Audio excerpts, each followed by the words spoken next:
রোহিঙ্গাদের জন্য ক্ষতিগ্রস্ত হচ্ছে প্রাকৃতিক ভারসাম্য, প্রধানমন্ত্রী। রোহিঙ্গাদের আশ্রয় দেয়া বিরল দৃষ্টান্ত বাংলাদেশের, বান কি মুন। ফেভারিট ভারতকে হারিয়ে ফাইনালে নিউজিল্যান্ড।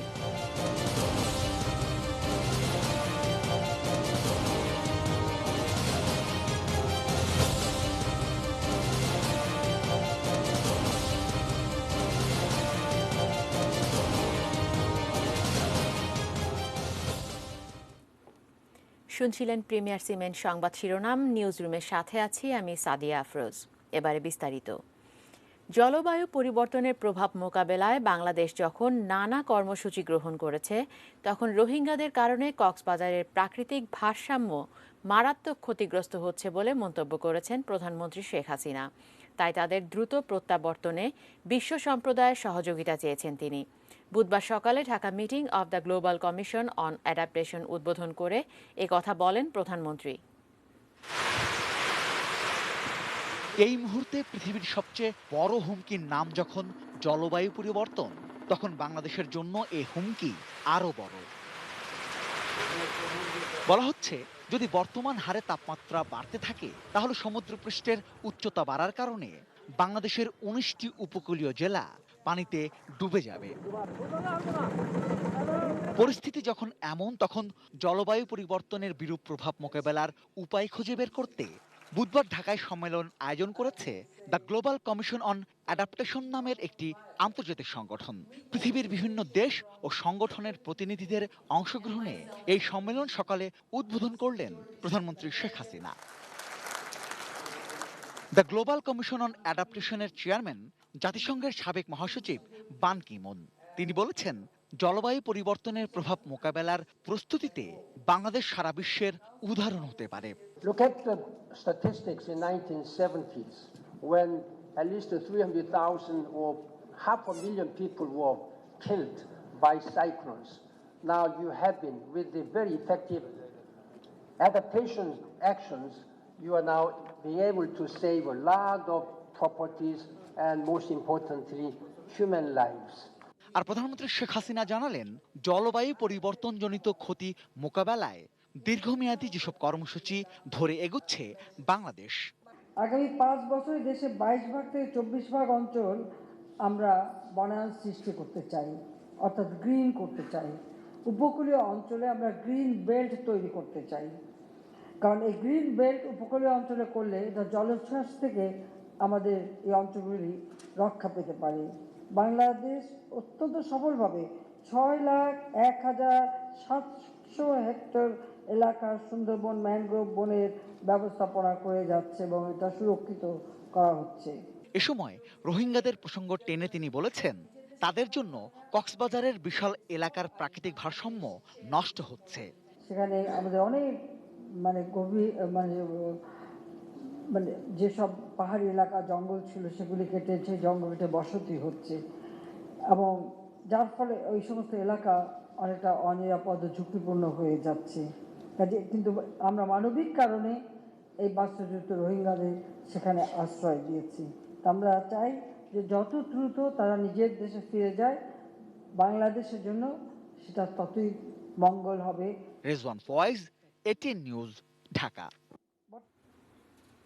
2041 সালে বাংলাদেশ উন্নত দেশে পরিণত হবে বলে মন্তব্য করে প্রধানমন্ত্রী শেখ হাসিনা বলেছেন, এ সময়ের মধ্যে দেশের শাসন ব্যবস্থা বিকেন্দ্রীকরণ করা হবে।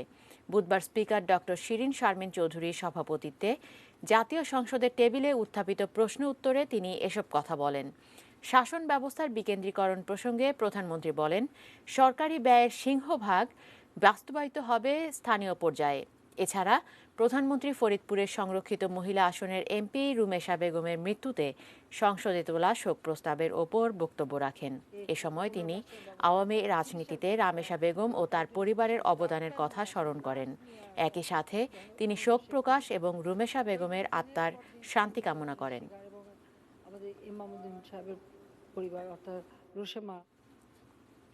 এদিকে বাংলাদেশে খুচরা লেনদেন ব্যবস্থা ডিজিটালাইজড করার প্রস্তাব দিয়েছেন নেদারল্যান্ডের রানী ম্যাক্সিমা। এক্ষেত্রে সব ধরনের সহযোগিতারও আশ্বাস দিয়েছেন তিনি। বাংলাদেশের প্রধানমন্ত্রী শেখ হাসিনার সঙ্গে এক সৌজন্য সাক্ষাতে এই আশাবাদ ব্যক্ত করেন নেদারল্যান্ডের রানী। বুধবার সন্ধ্যায় প্রধানমন্ত্রী শেখ হাসিনার সঙ্গে গণভবনে সাক্ষাৎ করেন নেদারল্যান্ডের রানী ম্যাক্সিমা। বাংলাদেশে 15টি শিল্প, ই কমার্স ও আইপে পরিদর্শন করেছেন রানী ম্যাক্সিমা। এই খাতে অগ্রগতি ও মোবাইল ফোন ব্যবহার বৃদ্ধি পাওয়ার প্রশংসা করে এবং এক্ষেত্রে বাংলাদেশের সহায়তা দেওয়ার আগ্রহ প্রকাশ করেন তিনি। গতিশীল নেতৃত্বে, বিশেষ করে নারীর ক্ষমতায়নে বাংলাদেশে ব্যাপক অগ্রগতি হওয়ায় প্রধানমন্ত্রী শেখ হাসিনা ও তার সরকারের ভূয়সী প্রশংসা করেন নেদারল্যান্ডের রানী। এ সময় প্রধানমন্ত্রীর আইসিটি উপদেষ্টা সজীব ওয়াজেদ জয়, আন্তর্জাতিক সম্পর্ক বিষয়ক উপদেষ্টা ডক্টর গওহর রিজভী, জনপ্রশাসন প্রতিমন্ত্রী ফরহাদ হোসেন, প্রধানমন্ত্রীর মুখ্য সচিব মোহাম্মদ মুজিবুর রহমান এবং ঢাকায় নেদারল্যান্ডের রাষ্ট্রদূত উপস্থিত ছিলেন। সরকারি দপ্তরগুলোতে ই ফাইলিং ব্যবস্থা দ্রুত বাস্তবায়নে আহ্বান জানিয়েছেন প্রধানমন্ত্রীর তথ্য প্রযুক্তি উপদেষ্টা সজীব ওয়াজেদ জয়। তিনি বলেন, সরকারি সবকিছু ডিজিটালাইজড হলে দুর্নীতির কোনো সুযোগ থাকবে না। বুধবার সকালে রাজধানীর বঙ্গবন্ধু আন্তর্জাতিক সম্মেলন কেন্দ্রে আয়োজিত এক কর্মশালায় তিনি একথা বলেন।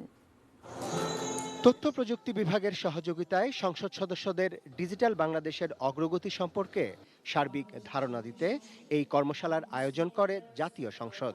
এতে প্রধান আলোচক হিসেবে যোগ দিয়ে প্রধানমন্ত্রীর তথ্য প্রযুক্তি উপদেষ্টা বলেন, স্বপ্ন থেকে বাস্তব হয়ে ওঠা ডিজিটাল দেশের কি অগ্রগতি আছে তা প্রত্যেক সংসদ সদস্যের জানা উচিত। 10 বছর আমরা শুধুমাত্র 3G না, আমরা 4Gতেও চলে এসেছি। আর আমাদের এখন পরিকল্পনা আছে যে সারা বিশ্বে যখন 5G রোল আউট হবে, আমরা তার সাথে সাথেই রোল আউট করব। সে সঙ্গে জয় জানান, এখনো নীতিমালা তৈরির কিছু ক্ষেত্রে পিছিয়ে আছে বাংলাদেশ। আমরা প্রায় 15 বছরের একটা পরিকল্পনা করেছি যে আমরা সম্পূর্ণ নতুন একটা টেলিকমিউনিকেশনস পলিসি করব। এটা লং টার্ম একটা ভিশন। এখানে একটু আপনাদের সহযোগিতা প্রয়োজন, কারণ এটা না করলে আমরা এক পর্যায়ে গিয়ে আটকে যাব। ইনফ্যাক্ট আমরা প্রায় সেই পর্যায়ে চলে এসেছি। তবে নতুন আইন ও নীতিমালা প্রণয়নে সংসদ সদস্যদের মাস্টার প্ল্যান অনুসরণের অনুরোধ করেন তিনি। সে সঙ্গে বলেন, সরকারি কাজে আরো গতি আনা সম্ভব হলে বাংলাদেশের প্রবৃদ্ধি 10 ভাগে নিয়ে যাওয়া সম্ভব। সরকারি সবকিছু ডিজিটাইজ করাতে আমাদের দুর্নীতির সুযোগ আস্তে আস্তে কমে যাচ্ছে। আমরা কিন্তু আসলেই দুর্নীতিমুক্ত বাংলাদেশ বানাতে পারি ডিজিটাল পদ্ধতি দিয়ে। সব সরকারি সিস্টেম ডিজিটাইজ হয়ে গেলে দুর্নীতির আর সুযোগ থাকে না। অ্যাটলিস্ট সরকারি দুর্নীতি, বেসরকারি দুর্নীতি সেটা ভিন্ন ব্যাপার। অনুষ্ঠানে জাতীয় সংসদের স্পিকার শিরিন শারমিন চৌধুরী বলেন, ডিজিটাল বাংলাদেশ একসময় স্বপ্ন হলেও এখন তা বাস্তব। আর এই বাস্তবতায় সমৃদ্ধির অগ্রযাত্রায় কাজ করছে জাতীয় সংসদ। ডিজিটাল পার্লামেন্টের পাশাপাশি ডিজিটাল লিডারশিপ গড়ে তোলার লক্ষ্যে বাংলাদেশ জাতীয় সংসদ পরবর্তীতে ধারাবাহিকভাবে মাননীয় সংসদ সদস্যবৃন্দ ও সংসদ সচিবালয়ের কর্মকর্তাদের জন্য কর্মশালার আয়োজনের পরিকল্পনা ইতিমধ্যেই চূড়ান্ত করেছে। Arafat Siddiqui, ATN news, Dhaka. রোহিঙ্গাদের আশ্রয় দিয়ে বাংলাদেশ মানবতার বিরল দৃষ্টান্ত স্থাপন করেছে বলে মন্তব্য করেছেন জাতিসংঘের সাবেক মহাসচিব বান কি মুন। বুধবার কক্সবাজারে রোহিঙ্গা ক্যাম্প পরিদর্শন করে একথা বলেন তিনি। বাংলাদেশে সফররত বান কি মুন ও মার্শাল দ্বীপপুঞ্জের প্রেসিডেন্ট হিলডা সি হেইন বিকালে হেলিকপ্টার যোগে উখিয়ার কুতুব আলম শরণার্থী শিবিরে পৌঁছান। পরে তারা রোহিঙ্গা কোঅর্ডিনেশন অফিসে রোহিঙ্গাদের সঙ্গে কথা বলেন এবং তাদের দুঃখ দুর্দশার কথা শোনেন।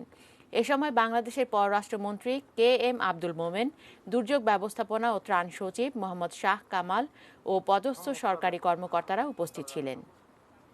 I'm very happy and grateful to Prime Minister Hasina for her very far-reaching and visions in effectively adapting this climate change.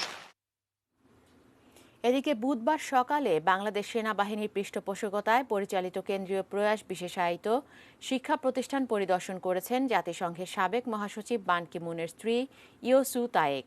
Dhaka সেনানিবাস এলাকায় প্রয়াসের early childhood development programme, school of autism সহ 5টি বিশেষ বিদ্যালয়, প্রাথমিক ও মাধ্যমিক এবং বৃত্তিমূলক প্রশিক্ষণ বিদ্যালয় সহ অন্যান্য কার্যক্রম পরিদর্শন করেন তিনি।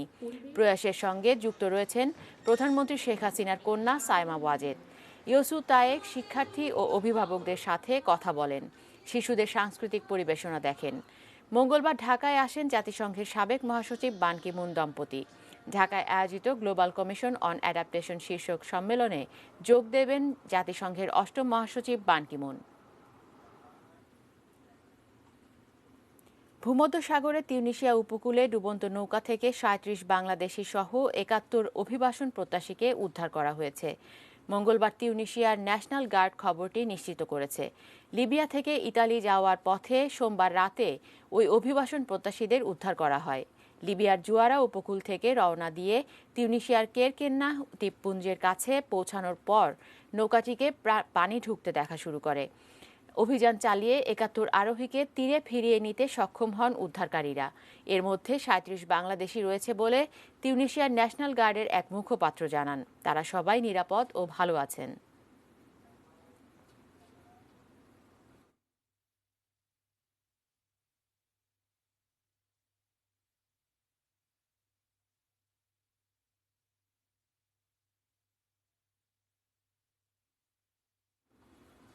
এবারে বিশ্বকাপ ক্রিকেট প্রসঙ্গ।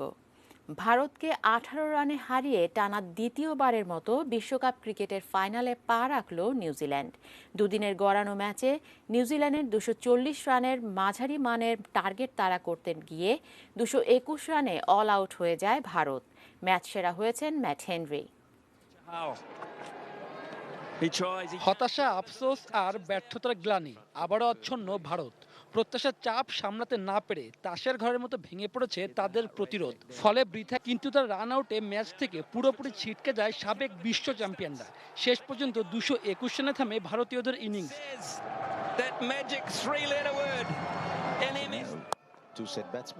এর আগে ৪৬ ওভার ১ বলে ২১১ রান নিয়ে দিন শুরু করে কিউইরা।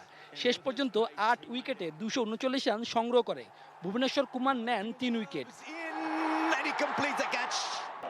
২০০৮ সালে অনূর্ধ্ব ১৯ বিশ্বকাপে হারের প্রতিশোধ নিলেন কিউই অধিনায়ক Kane Williamson. Shubho Debnath, sports desk, ATN news. এই ছিল নিউজ রুম। সঙ্গে থাকার জন্য ধন্যবাদ।